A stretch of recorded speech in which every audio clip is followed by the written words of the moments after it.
Hello, what's up, ladies? Welcome to another episode of the Revitalized Womanhood podcast. My guest today, Megan, is it Stander? Stander, yeah. Okay, yes. I mean, it looks obvious, but you never know. You never know. Megan Stander, she is the co-host, right, of the podcast Raising Mama, which I love that name for so many reasons. We'll get into it. And the Instagram shop Raising Mama. What does a podcast have to do with a shop? Well, we will get into that. We will get into that. It's so appropriate that a lot of my guests are now mom centric, mom centered, because I am searching like constantly. That's what's popping up in my feed because people are listening through my phone, right? The the man is listening through my phone, and so it's popping up everything having to do with baby, pregnancy, postpartum, blah blah. So of course I stumbled onto your darling Instagram account because of your bamboo pajamas that have the cutest prints ever. But when I stopped, it stopped me on the mental health and the postpartum and the things behind this brand. So why don't you start by just telling us a little bit about yourself? Yeah. Where do I start? So I'm first and foremost a mom of two toddlers, two little girls. So they're 5 and 3. And I think that my story starts best probably with the fact that after I had my kids, I realized very strongly, and I think a lot of women go through this, that my greater purpose in life is to help other women. And I had a calling for moms, and I've always my mental health journey, like a lot of Raising Mama is about mental health. So I'm going to be talking about it a lot, but my mental health journey started, um, or I guess my journey with like poor mental health started in high school. So that was, it's always been like, uh, there are mental health underpinnings to my whole life. And then when I had kids, it became relevant kind of all over again. And so that was kind of the beginnings of this massive project that I've taken on, but I had to take care of a few other things first to free up some time to actually achieve it. So yeah, I guess, when you introducing me, you brought up like, why a shop and a podcast? So that's part of the story, right? And it's part of what makes us kind of weird, but weird is good. So I'm excited to talk about it. I love it. Well, so you're the pregnancy and the postpartum exacerbated the poor mental health, which any mom who's had a baby can relate to that somehow. Even if you didn't have postpartum depression, even if you don't know if you had postpartum depression, just the sheer fact of being thrown to the wolves as the first moment for me was trying to put that baby in the car seat and thinking the car seat is going to kill the baby. That baby is too small for that car seat. Yeah. Like, Yeah. bing, mental health trigger. Like, I'm already doing this wrong. I'm already a bad mom. I'm going to kill my kid just from putting it in the seat that's supposed to protect them.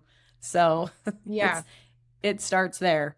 Yeah. I mean, we've talked about this a lot. And like one big thing that I did is that I hired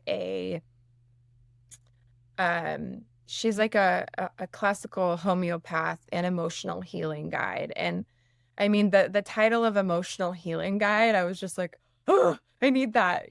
And that started a lot of things for me. But one thing her and I talked about a lot, that I think makes motherhood the trigger for so many wonderful aspects of personal growth, and kind of achieving your purpose in life, is that it's not just that it can be the tipping point for uh, mental health struggles, but I think that you're pushed to the point of overwhelm. You're pushed to a point way beyond what you could manage before. And it basically forces you to make some changes in your life, because a lot, if whether you're working, or you've got other stuff going on in your life, that's all. And that can be very difficult before kids. But I think when you add kids on top of that, you have to become very conservative with your time, with your energy, with your patterns, with your thought processes. And so that's when a lot of personal growth begins. And for me, it just manifested in um, quitting my job, leaving my husband, and starting my own business. Yeah. So what were you doing before? What was your e-commerce job that you were in? It was like 10 years you were in that position, right? Yeah, so I was in the automotive parts industry, hilariously enough. It was very male-dominated industry. I was a female CEO. Um, and we were primarily in power sports fuel system components, so I know a lot about fuel pumps. So it wasn't the subject matter wasn't particularly interesting to me, but the business side of it was fascinating. And I think a lot of us experience that in jobs. It's like you might not be like just so excited to do like X or whatever, but the job itself can be fascinating and fun, and I really liked like, I started working there. It was my boyfriend, then husband's, company, and we started out a small little shack in Goleta. It was just, like, me, him, and his brother, and then we decided to move, get a bigger warehouse, and then I basically, uh, started there, just it was all e-commerce, right? So I learned like the nuts and bolts of e-commerce. But that's where I learned how to scale too. So I hired everyone, trained everyone, built all the departments, built all the systems, went through like dozens of like software changes and updates. And eventually by the time that I left, we were about 30 people. And that was really tough for me leaving because the last 5 years, my husband wasn't even working there anymore. He sort of semi-retired, and I was the boss. It felt very It's much your like, first baby. yeah, it was truly my baby, and like the Mhm. people there were my family, and many of them were my friends. Uh, some of them, my brother still works there, so that was it was so hard to leave that. But it taught me so much, and it was a pivotal in uh, empowering me and teaching me how to kind of do it on my own. But very necessary, I think, for my own fulfillment to break away and to start my own thing because it was never Yeah. mine either. So Yeah. Yeah. yeah, It was. I mean, I get that. I totally get that. I can feel that. I actually have a question for you that's going to take us completely in a different direction than I even had imagined for us today, but it came up that's today fine. so I mean, we are just going to like in a minute. But so, and that you explained it beautifully. That is exactly why I love the name Raising Mama, because it is when we grow, when we expand, when we become new versions of ourselves, is when we are pushed out of our comfort zones, right? And there is Mhm. no bigger push than motherhood. Because even though you can logically say to yourself, yeah, I get I'm going to have to prioritize this little human, like, right? No, when you have that human here, it's Mhm. especially with your first, oh my gosh, you're like, no, I have to prioritize this human. It becomes this like just very focused in, like nothing else matters. Nothing else. I don't need to do anything else, but you still have to do everything else. So Mhm. it does become the most, because even becoming a wife, even taking on that next, because, women, it's like the metamorphosis, it never ends, right? You're a butterfly here, you're a butterfly here. First, you have your period, you're a butterfly. Then you get married. Oh, you're a butterfly. Now you're a wife, or whatever order it comes in, right? Whatever. But the metamorphosis is never end. But I think motherhood, that is like the Yeah, biggest one in we defining. yeah. Yeah, we on our like little bamboo onesies, we have a butterfly on the zipper because it's like it Is that why? symbolizes. Yeah, it symbolizes the metamorphosis, and then on the side of the box, it, like, kinda talks about it and why and, like, how it That's oh, cool. it unites us too, I think, Yeah. in, like, a common struggle, like, as Yeah. cliche as it sounds, but it really, that butterflies mean a lot to me, so Oh, it's definitely a club. It's a club for sure. Yeah. However you get there, it doesn't matter if you deliver or adopt or however you get there, it is definitely a club and we are all members of it. Like you could probably hate someone, your nemesis, and then something you watch them struggling with something with one of their kids and all of a sudden you're like, let me help you. Right? Yeah. I mean, it's just there's a bond there. Absolutely. Totally. I'm so excited. Okay, I ordered mine. It came back. This print I came saw. back. This print came back in stock, and I was probably the first one to hit buy. I was so excited. It's so cute. So I will make sure to share that with everybody on Revitalized Womanhood when I get that. But well, so the do you mind? And my podcast is not all bets are off. I respect your boundaries, like no big deal. So if you don't want to answer it, don't answer. I'm okay with that. I can move on to the next question. But would you talk about what it was that you're specifically thinking about with your poor mental health, how it started, and then what triggered it, how postpartum pregnancy exacerbated it? Like, what is it specifically that? Yeah, no, I'm really open about it. I always have been, just because I can't see it hurting anyone, you know? It will definitely help people. Yeah, so I learned about postpartum from a podcast. Until I heard someone explaining it, I thought it was you want to hurt yourself or you want to hurt your baby. That was the definition of postpartum. Whoa, no, totally not right. I mean, it can be, but for me, in my situation, it helped me identify, I'm not crazy. This is postpartum. And then again, from a different podcast, a different stranger, I actually know her, but was prenatal. What is it when you're postpartum during pregnancy? What's that one? Prenatal depression. Yeah.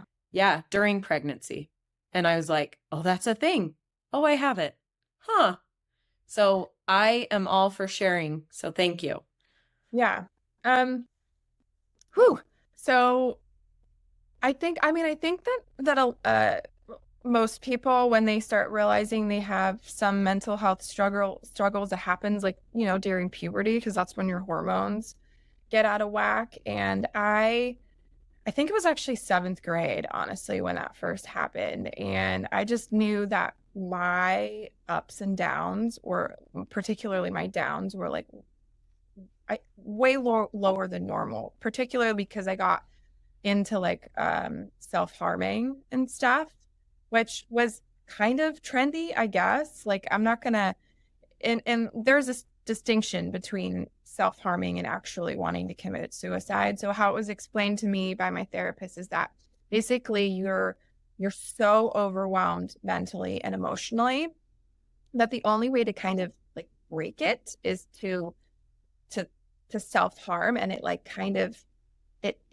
helps in some way. I think it's because it like brings it to the body and like out of the mind and into the body.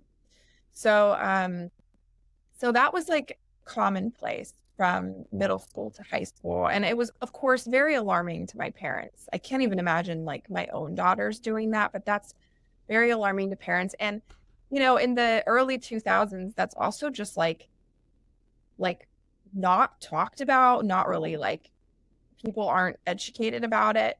And then like, you know, in college and so that's when I was first put on meds, and I didn't really have any understand, like they just threw me on Prozac, and I didn't really have any like self-awareness, I think, from like, is this even helping? Like now I know that if I take my Prozac, I'm going to feel a lot better. And after like 5 days of not taking my Prozac, I'm like, yeah, I should probably take it. So, that's kind of like, I took it on and off. I didn't really, and then I think like it was never like really, really severe, but I definitely had, depression, anxiety, and even my anxiety. It took so long to even figure it out because both of my parents have mad anxiety and they were never really like diagnosed. And we were dealing with like boomer. I love you guys. Love you, mom and dad, if you're listening. But like, you know, like if they didn't have the same amount. Yeah, they only know what they know. They only know what they know, right? And so, I think like just as you get older, you know, early 20s, mid 20s, late 10s, when you just kind of learn more about yourself and learn more about baselines and what's normal and everything.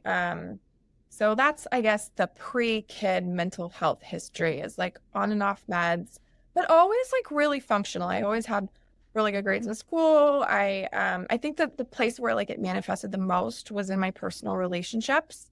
And I primarily had a really bad anxiety that surfaced as irritability.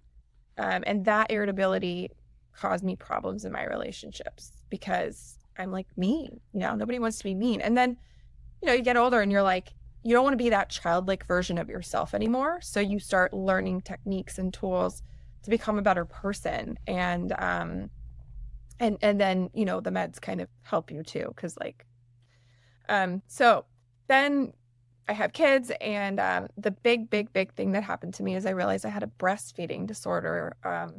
But it's not like, it didn't have anything to do with my milk supply. It had to do with the dopamine that gets affected by milk, like your milk production. So it's called DMER, and it's dysphoric milk ejection reflex. And basically every time my milk dropped, my dopamine levels just tanked, and I got this chest crushing anxiety to the point where I felt like the world was going to end. And, it's a newborn that's happening like 20 times an hour. And it was just freaky. And until my doula was like, oh, I think you have this. And then I talked to a lactation consultant. I was like, like this is way too much. So, and then I had it with both kids. So for like 6 months, basically, I experienced that until I stopped breastfeeding. And then, just throw everything else on top of that. I mean, I was never formally diagnosed with postpartum depression specifically. Right. It's kind of all blended together, what I mean? Yeah. I'm sure I had it. I'm certainly doing fantastic now. But I think that work that I did with my therapist and my emotional healing guide and some of the homeopathy I dabbled with and changing my life dramatically, that has put me in a much better place now. Well, I'm gonna start with giving young kids pills, but not counseling for what things are the tools like you're talking about that we get into adulthood, which I'm not gonna lie. I wasn't recognizing or learning about until like 4 years ago. I mean, some of it, I'm 42 years old. I'm pregnant with my 4th kid. These are things that, like we said about the older generation, and it wasn't important to teach kids about, it wasn't part of their education to learn about. And this gets to the border and controversy of too much, like whatever, but teaching kids about self-love, self-worth, mindfulness, being self-aware, like recognizing cues that your body's giving you.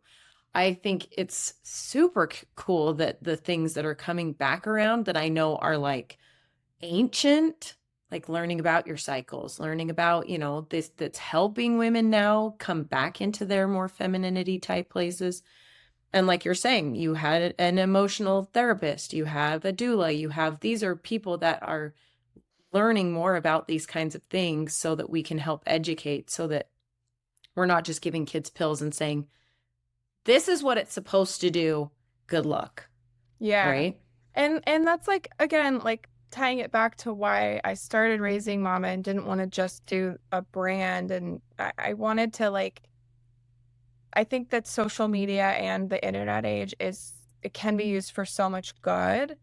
And, if you're willing to figure out the algorithm and figure out how to get the information out there, then you can make a positive impact. Or if you want to spend all the time making a podcast, it's not easy stuff, but it's a way to get free information out there. And I think it's great. To be able to try and help people, and hopefully some of it kind of filters over to the people in their early 20s and like maybe in high school, and hopefully that people going through the same stuff can not be as like just resourceless as like we were when we were kids. Absolutely. Yeah. Oh, absolutely. Totally agree with that. And like I said earlier, it's they only know what they know. They weren't part of a era that had nonstop information overload, like access to everything we have access to. But so now it's awesome, and especially if we're all trying to use it for good, not evil, right? Like Mhm. use it Yeah. for the why it's so amazing. All right, so next I want to jump into tell me a little bit more about what Deemer is, because again, like I said about sharing so that someone else now knows, they can recognize like what's the signs, what's the symptoms. I've never even heard of this. Yeah, it can manifest differently. For some people, it actually physically hurts.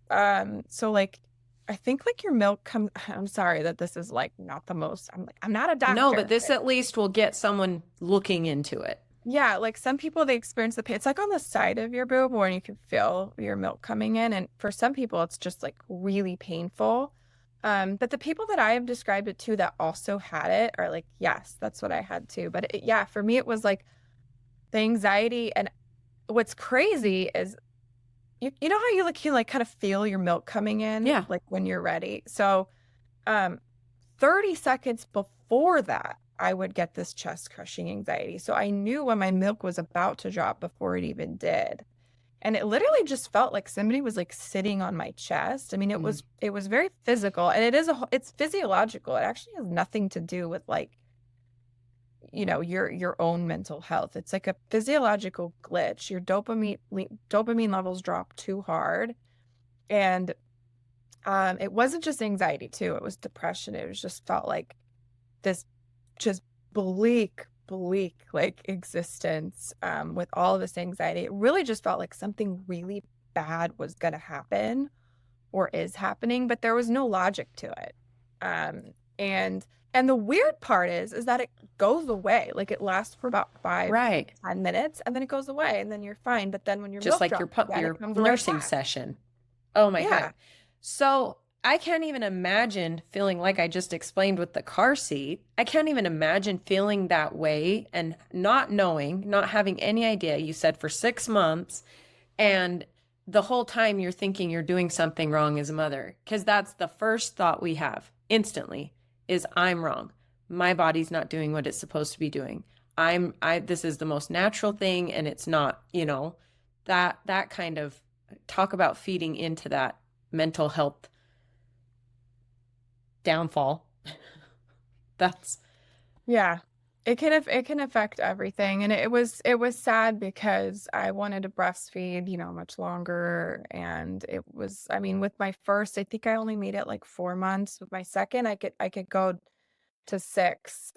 Because what they told me is that it's not fixable. There's nothing you can do to help it. The only thing that helps it is awareness about it. Because if you know what's going on, then instead of like believing that something bad is going to happen, you're like, oh, that's just my body like glitching out right now.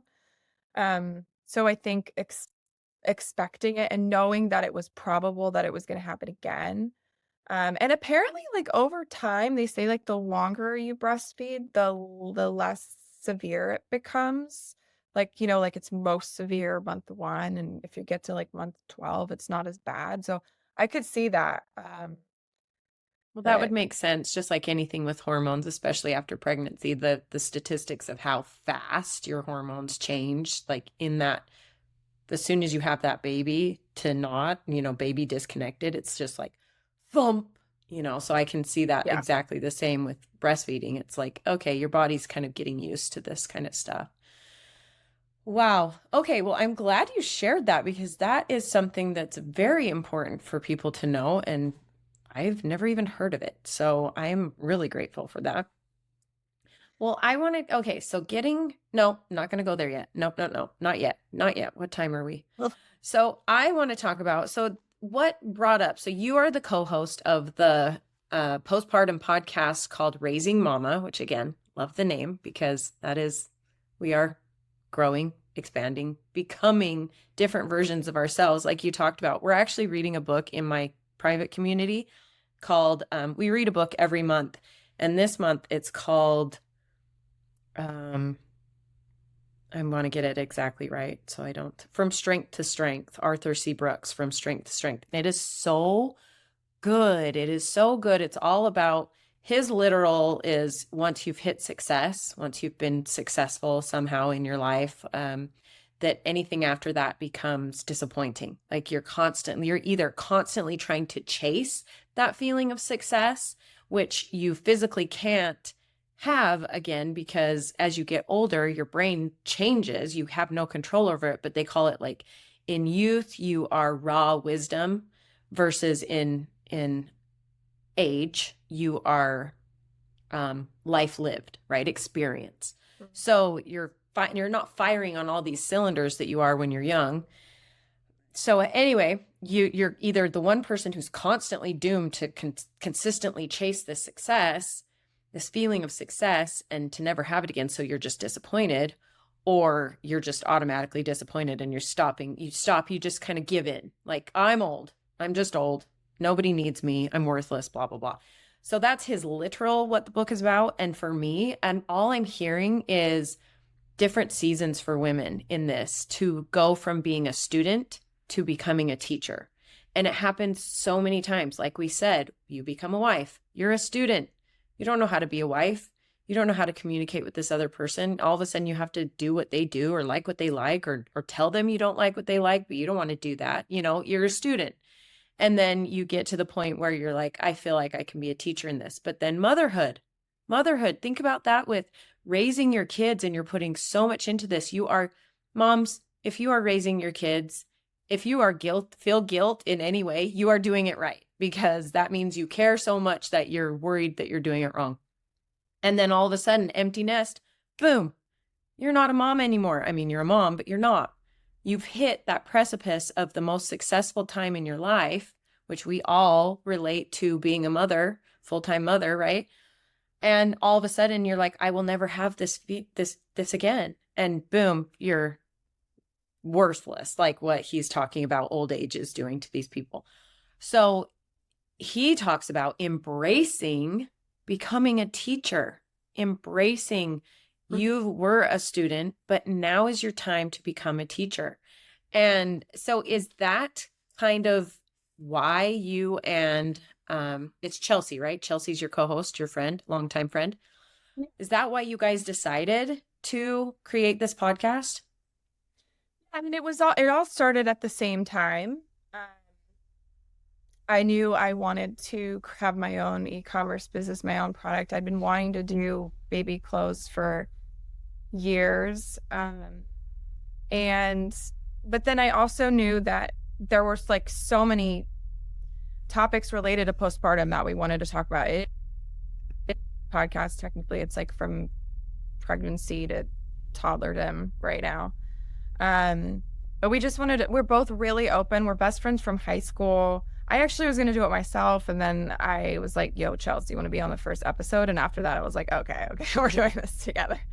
But yeah, we're both like, we're open about sharing our own experiences. And yeah, I think the teaching side of it, yes, like you just want to help other people. But it's tough because all of like the shock of postpartum, the shock of motherhood was really what was the driving force behind it.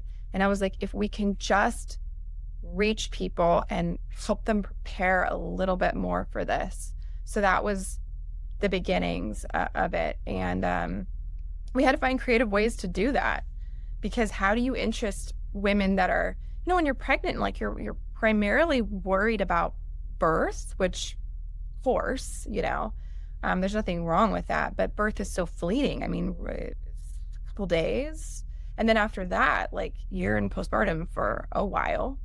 And then you're a mom. I mean, they say like postpartum itself, the phase is, doctors say like 6 weeks or something, but it's more. Oh yeah, it's like, no. you could Into easily toddlerhood. Yeah. So yeah, we had to come up with ways of reeling moms in. And one thing that we found really resonated or interest moms was maternity leave. And like, just because financially they're like worried about it. Um, and we live in California. There's a lot of great benefits here that people don't know about it. So we were like, what if we like professionally recorded a 30-minute explainer video on how to get 6 months paid leave that's job protected? And so we did like a whole production of it. And it was super successful, and we started making reels about it. And that's kind of how we got in the door. But it's great because then they're still pregnant, and we can, pull them in with other, issues, and try to help them along the way. So Absolutely. I love that. I I was pregnant the same time one of my friends was pregnant in California. Our first was our first. And all of the options that she got being in California versus the ones I was just like, are you freaking kidding me? You get that in California? So, yes, ladies, if you are in California, please look into these things because she had so much more help. Like someone was coming to her house checking on her weekly, like a nurse, certified nurse or lactation specialist was coming to her house weekly, like talking to her and working with her. And I'm like, what? Like the rest of us, they're like, bye. My nurses were trying to get me out of the hospital after my C-section. I'm like, I will be here the full 5 days. Stop asking. Like, I'm not leaving. And they're trying to like scoot me out the door. Bye. No. yeah. So, yeah, look into that. So, okay, here's the question that I had no intention of asking. And again, tell me to pound sand. You don't need to share or open up anything. But I'm curious because the topic, the topic's always here. It's just becoming a thing, which I love, but it became very in my face because of another podcast episode that I just listened to. And I know the people involved. And it was about women in their masculine. And it wasn't even meant to be women in their masculine versus women in their feminine. But because of some things this woman was saying, that she was defending herself as being a woman in her masculine, and that offends women in their feminine. That puts off women in their feminine. That's women in their feminine can't handle women in their masculine. And I was like, what? So the question for you, because you were in this position of e-commerce in such a masculine trade, in such a masculine capacity, do you think that, what kind of effect do you think that had on you in your relationships or in your life, period? Because you were constantly forced to be in your masculine. Like I try not to like use those words because but I get what you're saying, and I definitely had to, one of the reasons why I left is that um you can never, you're never going to be like in a happy place with it, because when I certainly had to take on, I guess, these like masculine traits, being, the boss and running a company. And I had to, have meetings with, men much older than me. And, it was like annoying too, because like the way that I would get introduced, sometimes people would assume like I was the admin assistant, like, and it was like, not everyone's like that. I got plenty of respect too, but I had to go to like ginormous conferences like in Vegas and shake hands with people and meet people. And like the owners of the factories, and like when they met me, they were like, and it was Right. just like, so, and then the number of times probably like I was called a bitch, like either behind my back or whatever. And it's like, if I was a man, like, would you really be saying that about me? So it was tough because I naturally am very feminine, but I'm also like naturally kind of alpha. So, but it was fun in that way to like blend the roles together and just do my own thing and just like be whatever I wanted to be without too much thought around like what am I supposed to do and like what side of am I like using right now. And I just wanted to like be kind of unapologetically me. And not in a sense where I became like a bad manager. I still wanted to be a good leader and good to the people that I was working with. But I at least wanted them to remember me as a boss. So and even related to things like motherhood and stuff. I mean, I didn't take maternity leave. I brought my baby when she was 2 weeks old. I brought her my second one in a sling, and I would be like bouncing her during meetings. And I was just like, I don't fucking care. Like I'm just gonna bring her with. Like let's just normalize it. Like I would breastfeed her in my office. And like, what are you gonna say? I'm like, yeah, I produced a human. I have to feed them. Um, so that's like what a great example of like Right. masculine and feminine, like leading a meeting with like a little baby like attached to my belly. So yeah, I don't know. I think that I think of the relationship with my husband at the time, it was interesting switching back and forth between the two roles because when I came home from work, I really wanted to talk about work, and I was very assertive with my opinions and what I wanted to get done and what I wanted to talk about, but then kind of like switching back into like mommy mode and wife mode and stuff. So, there was a lot of compartmentalization. Um, but I don't know. And do you think that affected your marriage? No, You no. you guys found that balance. Well, no, I mean, we're divorced now. So, No, I but know. it, it I'm was, just curious because the reason I'm asking, not to put it on you particularly, uh-huh. but I was an emergency dispatcher for 6 years. Mhm. So just like with an ER nurse or anybody in that field, a firefighter, police officer, whatever, you have to compartmentalize these things. You have to be a specific person to be able to handle taking these kinds of calls. And that's not a naturally feminine thing to do. That's not a naturally feminine place to be. And so I would come home and be a different person. But it got to the point where my husband's like, you have to quit. You cannot, like, and I notice it now, especially in doing what I do, the work I do with the community I do and the training I do, is I notice it when I feel like I have to get into, or when I feel myself just naturally going into my masculine, is when we butt heads, is when we fight, is when because I'm taking that away from him. But also, I have to struggle with what I've been conditioned by society to not be a doormat, which is in my feminine, and to not just wear the pearls and have his cocktail for him. You know what I mean? Like there's that internal struggle between it, whereas that's not femininity. That's not what they're saying. But that's my internal struggle. So I was just curious because you led this company, you grew this company. So that's a lot of, you have to be in that mindset. You have to be on. And so I just wondered how that affected your relationship.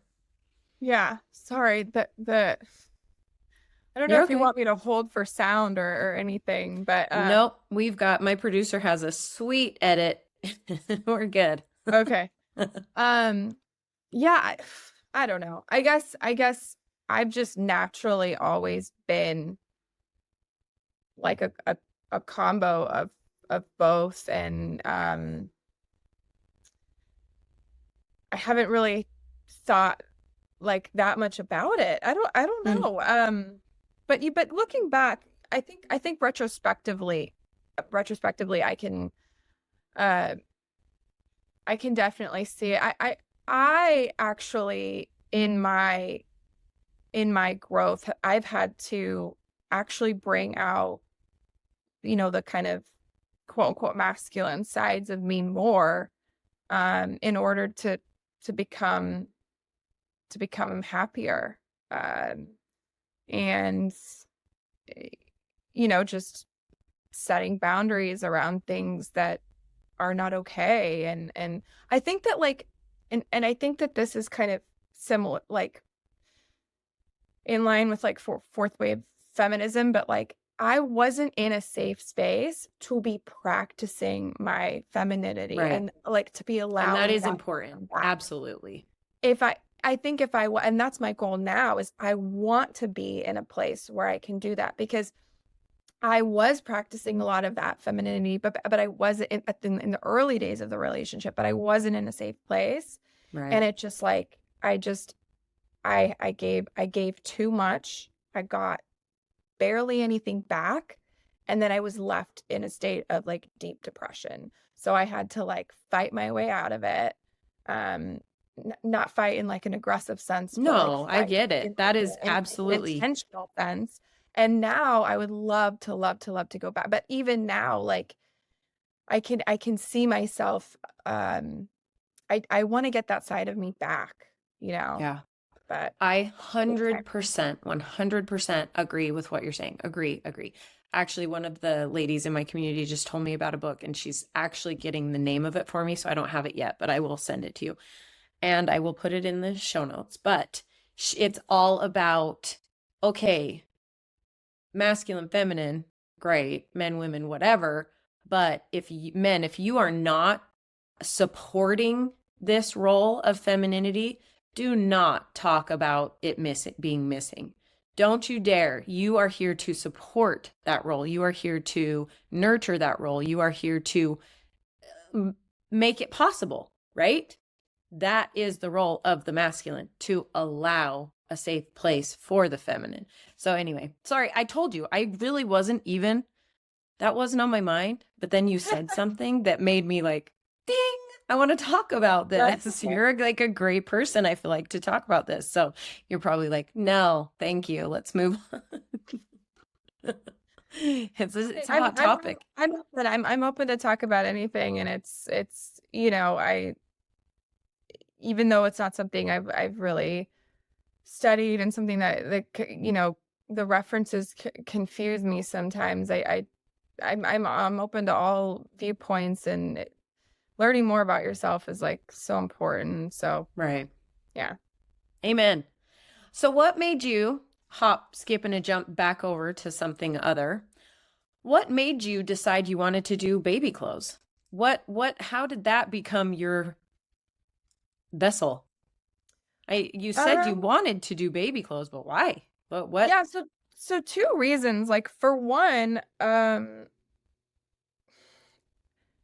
I was obsessed with them at the time, and I bought all the brands. You know, I was really, really into them. I loved it. I loved like, and I just took a natural interest in it. I'm like, oh, well, why are these better? Like, da, da, da. Right. So I was into it.